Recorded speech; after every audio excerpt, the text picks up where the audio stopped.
How much tax am I going to owe when I sell my home? I get that question a lot. In order to determine that, you first have to figure out if you have a gain or a loss. You do that by taking the purchase price of the home, adding in any closing costs paid when you purchased it, as well as any capital improvements you made, and then subtracting out the sales cost less any closing costs. If that ends up being a gain and you have lived in the house at least 2 out of the last 5 years, up to $250,000 of gain if you're single, and up to $500,000 of gain if you're married, can be excluded. Now, there are exceptions for moving for work or health reasons.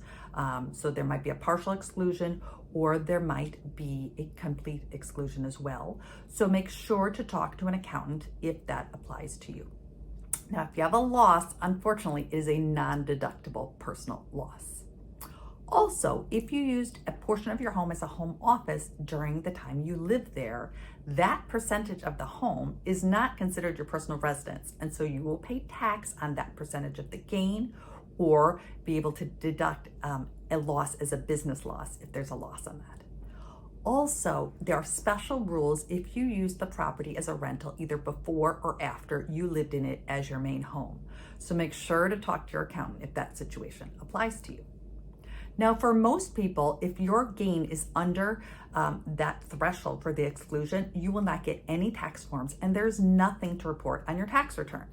However, if you are issued a Form 1099-S, which reports the transaction, you need to make sure to report that on your tax return, even if it is excluded, or you will get a notice from the IRS.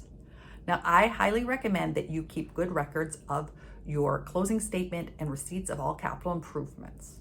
Not only will this make calculating your gain or loss easier, you will have a complete file ready to hand to any new buyers, and it will really help you when you are creating your listing.